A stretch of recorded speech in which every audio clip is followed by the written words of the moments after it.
10월 30일 월요일 별미큐티 시작합니다. 기도하겠습니다.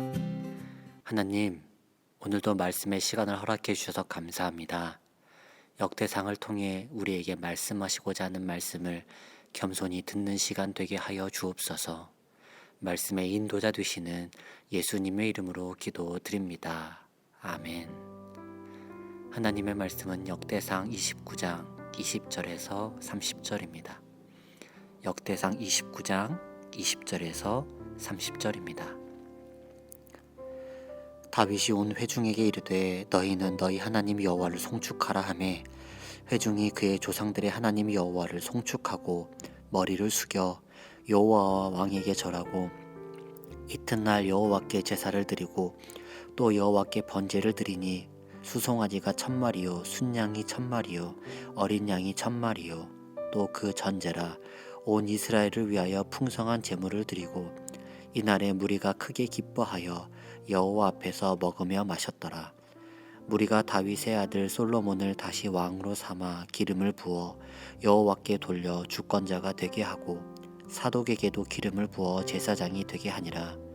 솔로몬이 여호와께서 주신 왕위에 앉아 아버지 다윗을 이어 왕이 되어 형통하니 온 이스라엘이 그의 명령에 순종하며 모든 방백과 용사와 다윗 왕의 여러 아들들이 솔로몬 왕에게 복종하니 여호와께서 솔로몬을 모든 이스라엘의 목전에서 심히 크게 하시고 또 왕의 위엄을 그에게 주사 그전 이스라엘 모든 왕보다 뛰어나게 하셨더라. 이새의 아들 다윗이 온 이스라엘의 왕이 되어 이스라엘을 다스린 기간은 40년이라. 헤브론에서 7년간 다스렸고 예루살렘에서 33년을 다스렸더라. 그가 나이가 많아 늙도록 부하고 존귀를 누리다가 죽음에 그의 아들 솔로몬이 대신하여 왕이 되니라.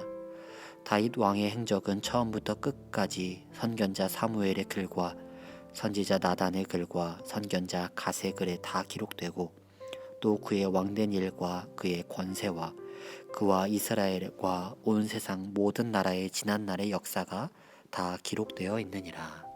아멘. 사랑하는 성도 여러분, 오늘도 말씀의 자리에 오신 여러분을 환영합니다. 오늘 본문은 역대상의 마지막이고 솔로몬의 즉위가 나옵니다. 솔로몬의 즉위를 이야기한다는 것은 다윗 왕의 시기가 끝났다는 의미이기도 합니다. 이스라엘 백성들에게 다윗 왕의 마무리는 큰 슬픔이었습니다.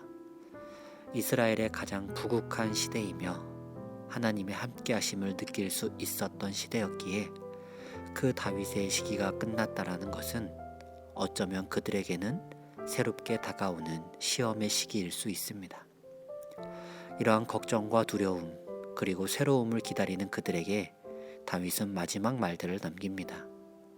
20절을 보면 먼저 그는 온 회중에게 이르되 하나님 여호와를 송축하라 라고 말합니다. 다윗의 삶의 모든 시간을 돌아보니 모든 것이 은혜였습니다. 골리앗을 이긴 순간부터 왕의 자리에 올라오고 이제 왕의 자리에 내려오는 모든 시간이 돌아보니 은혜뿐이었습니다. 삶의 마지막에 하나님께 영광 돌릴 수 있고 모든 것이 하나님의 은혜였습니다라고 고백하는 것이 쉬울까요? 마지막이라는 단어는 앞으로 있을 수 없다는 것을 의미합니다. 그러하기에 삶의 마지막 혹은 어떤 순간의 마지막이 되면 자신이 지금까지 느껴왔던 감정과 가치에 대해 이야기하게 됩니다.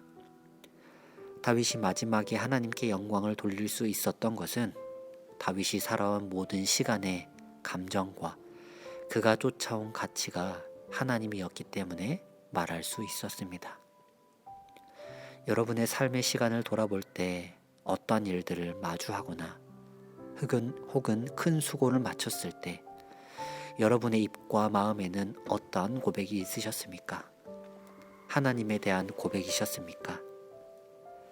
다윗의 마지막 말에 하나님을 찬양하라라는 고백은 다윗의 삶이 어떠한 삶이었는지, 삶 가운데 어떠한 가치를 두고 살았는지 보여주는 모습입니다. 한 시대의 막이 저물었고 새로운 시대, 이제 솔로몬의 시대가 다가옵니다. 말씀을 이미 알고 있는 우리는 솔로몬의 시대가 어떻게 진행됐는지 알고 있지만 말씀을 살아가고 있는 사람들에게는 기쁨 그리고 설렘의 시간이며 또 하나 걱정의 시간이 되기도 합니다. 솔로몬의 시대의 가장 중요한 것은 23절 말씀에 나오는 여호와께서 주신 왕위에 앉아라는 이 사실을 솔로몬이 자각하는 것입니다. 솔로몬의 태평성대는 사실 솔로몬이 만든 것은 아닙니다. 하나님께서 다윗을 통하여 만들어 주셨고 솔로몬은 이어받았습니다. 23절 말씀처럼 여호와께서 솔로몬에게 주신 것입니다. 이제 솔로몬은 이것이 자신의 것이 아닌 하나님께서 주셨다는 사실을 기억하며 왕의 시간을 보내야 합니다. 우리는 비록 솔로몬과 같은 왕의 자리, 화려하고 부한 자리에 있지는 않지만 지금 우리가 살아가고 있는 이 자리도 하나님께서 주신 자리입니다. 우리는 하나님께서 주신 자리를 살아가고 있습니까? 하나님께서 주신 자리, 하나님께서 주신 삶의 시간을 우리가 살아가고 있다고 생각한다면 우리는 어떤 모습으로 하루하루의 시간을 보내야 하겠습니까? 오늘 여러분은 어떠한 모습으로 하루를 살아가시겠습니까? 나의 시간이고 나의 재물이고 나의 삶이니 내 마음대로 살아가시겠습니까? 여호와께서 주신 삶의 시간이니 라는 말씀을 기억하며 하나님의 시간을 살아가시겠습니까? 여러분이 오늘 만난 사람들, 하나님께서 보내신 사람들이며 여러분이 감당해내야 하는 모든 일들, 하나님께서 보내신 일들입니다. 오늘 나눈 말씀의 다윗처럼 마지막 시간에 하나님을 향한 찬양과 고백이 나올 수 있도록 여러분의 삶의 중심에 하나님을 세우시기 바랍니다. 그리고 하나님께서 나에게 허락하신 삶의 시간들을 하나님의 힘과 지혜로 날마다 승리하며 살아가는 여러분들 되시길 주님의 이름으로 소망합니다. 기도하시겠습니다. 하나님, 오늘도 말씀을 통해 우리의 삶이 하나님께서 허락하신 삶이란 것을 다시 한번 기억하게 하심에 감사합니다. 우리의 연약함이 알매도 불구하고 욕심을 따라 살아가지만 우리의 욕심을 이겨낼 수 있는 하나님의 힘과 지혜를 더하셔서 다윗과 같이 하나님께 순종하며 하나님의 시간을 살아낼 수 있는 은혜 더하여 주시옵소서. 오늘도 다양한 삶의 모습들과 군상들을 마주칠 예정입니다. 그 속에 나오는 어려움만을 바라보지 않고 그 모습들을 통해 보여주시는 예수님의 모습을 발견하게 하시고 예수님이라면 어떻게 하셨을까? 한 번 더 생각해 볼 수 있는 사랑의 마음을 우리에게 허락하여 주시옵소서. 바다보다 넓은 사랑의 주인 되신 예수님의 이름으로 기도드립니다. 아멘. 계속해서 묵상과 기도로 하나님 앞에 나아가겠습니다.